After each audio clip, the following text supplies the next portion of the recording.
probably noticed I don't feel about that war the way we were told we were supposed to feel about that war, the way we were ordered and instructed by the United States government to feel about that war. You see, I'll tell you, my mind doesn't work that way. I got this real moron thing I do. It's called thinking. And I'm not a very good American because I like to form my own opinions. I don't just roll over when I'm told to. Sad to say, most Americans just roll over on command. Not me. I have certain rules I live by. My first rule, I don't believe anything the government tells me. Nothing. Zero. Nope.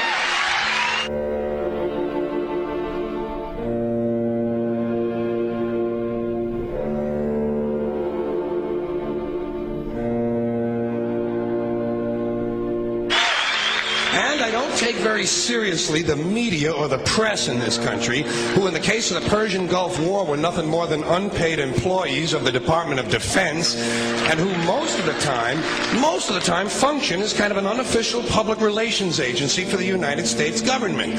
So I don't listen to them. I don't really believe in my country. And I gotta tell you folks, I don't get all choked up about yellow ribbons and American flags. Now, to balance the scale, I'd like to talk about some things that bring us together.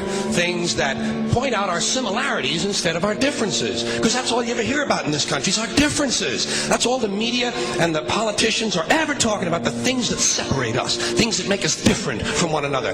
That's the way the ruling class operates in any society. They try to divide the rest of the people. They keep the lower and the middle classes fighting with each other so that they, the rich, can run off with all the fucking money. Fairly simple thing, happens to work. You know, anything different, that's what they're going to talk about. Race, religion, ethnic and national background, jobs, income, education, social status, sexuality, anything you can do, keep us fighting with each other so that they can keep going to the bank. You know how I describe the economic and social classes in this country? The upper class keeps all of the money, pays none of the taxes.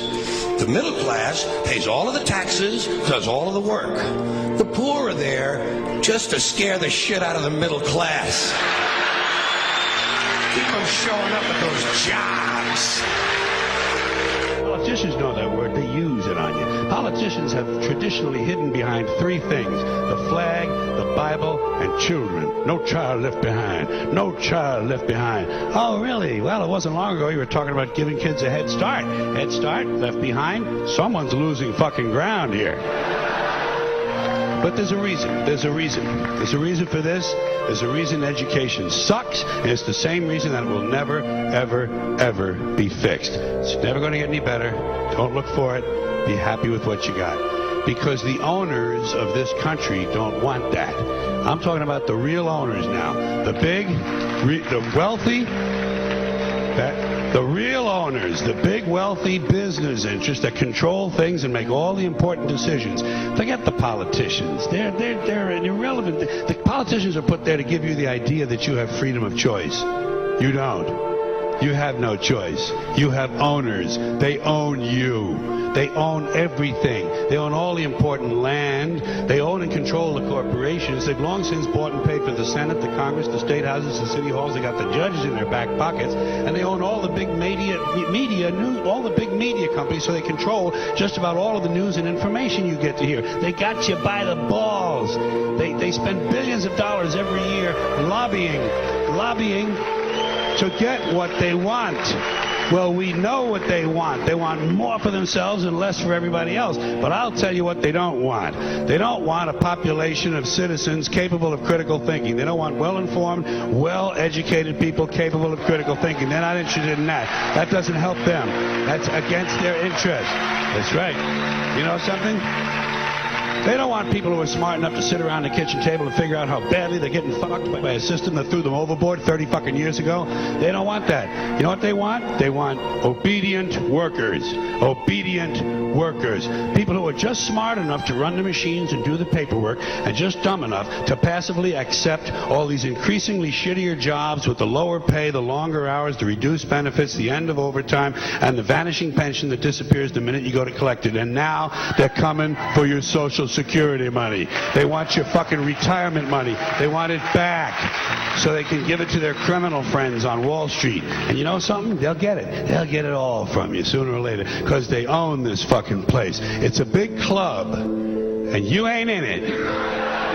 You and I are not in the big club.